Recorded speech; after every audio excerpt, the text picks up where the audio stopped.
Life ನಲ್ಲಿ shake ಕುಡಿಗೆ ಹೋಗ್ತಾ ಇದೆ. ನಾವು ನಮ್ಮ ಹೆಂಡತಿನೂ ಒಂದು 3 ವರ್ಷ ಹೋಗಿದ್ದೀವಿ. ಅವ್ರಿಗೆ ನಾವು ನೋಡಿಲ್ಲ. ಇವರು ಆ ಕಂಪನಿಯಲ್ಲಿ ಇದ್ರು ಹರ್ಬಲ್ ಲೈಫ್. ಅದು ಗ್ರೂಪ್ ಫೋಟೋ ಎತ್ತಿದ್ದಾರೆ. ಅದು ಆವಾಗ ನಡೆದಿದ್ದು ಗ್ರೂಪ್ ಫೋಟೋನಲ್ಲಿ ಎಲ್ಲ ಹೆಂಗಸರೆಲ್ಲ ಒಟ್ಟಿಗೆ ಇರ್ತಾರೆ.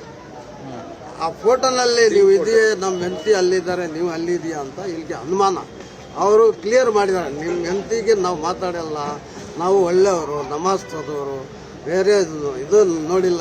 ನಮ್ಮ ಹೆಂಡತಿ ಬಿಟ್ಟರೆ ಬೇರೆ ಹೆಂಗಸರಿಗೆ ಯಾರು ನಾವು ಮುಟ್ಟೋದಿಲ್ಲ, ನೋಡೋದಿಲ್ಲ ಆ ಕಡೆ. ನಮಗೆ ಮೇಲೆ ಯಾಕಂತ ಅನುಮಾನ ಮಾಡ್ತೀವಿ ಅಂತ ದೊಡ್ಡವರು, ಅವರು ಭಾವ, ತಮ್ಮ, ಅವರೆಲ್ಲ ಇದ್ದಾರಲ್ಲ, ಅವ್ರು ಕ್ಲಿಯರ್ ಮಾಡಿದಾರಂತೆ. ಅವತ್ತು ನಾನು ಹೋಗಿಲ್ಲ, ನಮಗೆ ಗೊತ್ತಿಲ್ಲ. ಅದೇ ಅನುಮಾನದಲ್ಲಿ ಇದ್ದು ನಿನ್ನೆ ರಾತ್ರಿ ಮಾಡಿದಾನೆ. ಅದಕ್ಕೆ ಅವ್ರ ಹೆಂಡತಿಗೆ ಇವ್ರಿಗೆ ಏನು ಸಂಬಂಧ ಇಲ್ಲ. ಮಕ್ಕಾಗಿ ಹೋಗಿದ್ದಾರೆ 4 ಸತಿ. ನಮ್ಮ ಮಗ ಅದೇ ಅನುಮಾನ ಪಟ್ಟಿ ತರ ಮಾಡಿದಾನೆ ಅಂತ ಅನುಮಾನ ಪಟ್ಟಿದ್ದಾರೆ. ಅವರು ಹೆಂಡತಿ ಮಕ್ಕಳ ಜಗಳ, ಇವ್ರ ಗಂಡ ಹೆಂಡತಿ ಜಗಳ ಯಾವಾಗಿಂದ ನಡೀತಾ ಇತ್ತು ಅಂತೆ. ಅವರು ಇವ್ರ ಪಾಲಿಸಿ ಚೆನ್ನಾಗಿಲ್ಲ. ಅವರು ಬಿಟ್ಟು ಅವ್ರ ತಾಯಿ ಮನೆಯಲ್ಲಿ ಇತ್ತು. ಎಲ್ಲಿದ್ದಾರೆ ಕೂಡ ಅದನ್ನು ಗೊತ್ತಿಲ್ಲ. ಅವ್ರ ಮುಖನೂ ನಾವು ನೋಡಿಲ್ಲ. ಫಂಕ್ಷನ್ ಇದೆ ಅಂತ ಫ್ರೆಂಡ್ಸರ್ ಅದನ್ನ ಕಳೆದಿದ್ದಾರೆ. ಅವ್ರು ಹೋಗಿ ಊಟ ಮಾಡಿಕೊಂಡು ವಾಪಸ್ ಬಂದು ಮನೆಗೆ ಬರುವಾಗ ಯಾರ ಮನೆಗೆ ಅವ್ರು ಹೋಗ್ಬಿಟ್ಟಿದ್ದಾರೆ.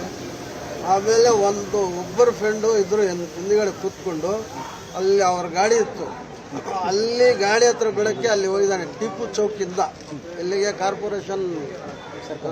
ಕಾರ್ಪೊರೇಷನ್ ಫಂಕ್ಷನ್ ಅಲ್ಲಿ ಬಿಡಕ್ಕೆ ಅಲ್ಲಿ ಅವ್ರ 2 ವೀಲರ್ ಇತ್ತು, ಅಲ್ಲಿ ಬಿಟ್ಟಿದ್ದಾನೆ ಅಷ್ಟೇ.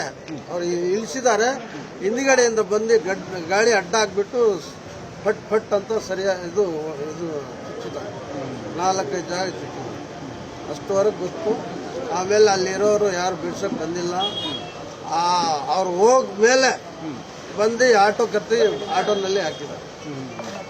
11:30 ಫೋನ್ ಬಂತು, ಈ ಥರ ಆಗಿದೆ ನಿಮ್ಮ ಹುಡುಗ ಅಂತ ಯಾರೋ ಬಂದು ಬಾಗಲ್ ಹೊಡೆದ್ರು. ನಾವು ಆವಾಗ ಫುಲ್ ನಿದ್ರೆನಲ್ಲಿ ಇರ್ತೀವಿ. ನಿಮ್ಮ ಮಗಕ್ಕೆ ಯಾರೋ ಹೊಡ್ಬಿಟ್ಟಿದ್ದಾರೆ, ಹೋಗಿ ಅರ್ಜೆಂಟ್ ಅಂತ ನಾವು ಹೋಗಿದ್ದೀವಿ. ಆವಾಗ ಅವ್ರ ಫ್ರೆಂಡು ಎಲ್ಲ ಆಟೋನಲ್ಲಿ ಹಾಕ್ಕೊಂಡು ಎಮರ್ಜೆನ್ಸಿ ಕರ್ಕೊಂಡು ಹೋದ್ರು. ಆವಾಗ ಸ್ವಲ್ಪ ಪ್ರಾಣ ಇತ್ತು, ಬದುಕ್ತಾರಂತ ಆಶೆ ಇತ್ತೆ ನಮಗೆ. ಅರ್ಧ ಗಂಟೆ ಆದ್ಮೇಲೆ ಆಚೆ ತಗೊಂಡು ಬಂದ್ಬಿಟ್ಟು ಗಾಡಿ. ಏನು ವಿಚಾರಕ್ಕೆ ಗಲಾಟೆ ಆಗಿದೆ ಅಂತ ಏನಾಗಿದ್ದು ಏನೂ ಗೊತ್ತಿಲ್ಲ ನಮಗೆ. ಇವರು ಹೊಡೆದವ್ರು ಯಾರು? ಹೊಡೆದವ್ರು ಅಂತ 13 ಕ್ರಾಸ್ನಲ್ಲಿ ಅವರು ಯಾರನ್ನ ಬುಸ್ಕ ಖಾಲಿದ್ ಅಂತ ಖಾಲಿದ್ದು ಅವರು ಅಲ್ತಾಫ್ ಅಂತ ಅವರು ಮೌಲಿ ಸಾಬ್ ಇದ್ದಾರೆ. ಅವ್ರ ಮಗ ಅವರು. ಕಾರಣ ಏನು ಗೊತ್ತಾಗಿಲ್ಲ ನಿಮ್ಮ ಮಗಂದೇನು ಕಾರಣ ಏನು ಗೊತ್ತಾಗಿಲ್ಲ. ಹಿಂದೆ ಗಲಾಟ ಏನಿಲ್ಲ. 1-2 ವರ್ಷ ಹಿಂದಿಗಡೆ ಒಂದು ಪ್ರಾಬ್ಲಮ್ ಬಂತು, ಸಾಲ್ವ್ ಆಯ್ತು. ಆವಾಗ ಎಲ್ಲ ಸಾಲ್ವ್ ಮಾಡಿ ದೊಡ್ಡವರೆಲ್ಲ ಕ್ಲಿಯರ್ ಮಾಡಿದ್ರು. 2.5 ವರ್ಷ ಇತ್ತು. ಅಂದ್ರೆ ದುಡ್ಡು ಕಾಸಿನ ಪ್ರಾಬ್ಲಮ್. ಆಮೇಲೆ ಏನಿಲ್ಲ, ಅವ್ರು ಮರ್ತೋಗ್ ಬಿಟ್ಟಿದ್ದಾರೆ, ಇವ್ರು ಮರ್ತೋಗ್ ಬಿಟ್ಟಿದ್ದಾರೆ. ಅವರು ಮರ್ತೋಗಿಲ್ಲ, ಹಂಗೆ ಅದು ಮನಸ್ಸನ್ನಲ್ಲಿ ಇಟ್ಕೊಂಡು ಇವತ್ತು ಅದು ಮಾಡಿದ್ರು. ಅವ್ರು ಮಾಡ್ತಾರಂತ ಇವ್ರಿಗೇನು ಗೊತ್ತಿಲ್ಲ. ಮದುವೆ ಆಗಿದೆ ನಿಮ್ಮ ಮಗನಿಗೆ? ಮದುವೆ ಆಗಿದೆ. 2 ಮಕ್ಕಳಿದ್ದಾರೆ. 10 ವರ್ಷ ಒಬ್ಬರು, 13 ವರ್ಷ ಒಬ್ಬರು ಇದ್ದಾರೆ. ಬೇಡ ಬಿಡಿ, ಮಕ್ಕಳೇನು ಬೇಡ. ಹೆಸರು ಹೇಳಿ. ಅಮೀರ್ ಪಾಷಾ, ಶೇಖ್ ಅಮೀರ್ ಪಾಷಾ ಮಗ.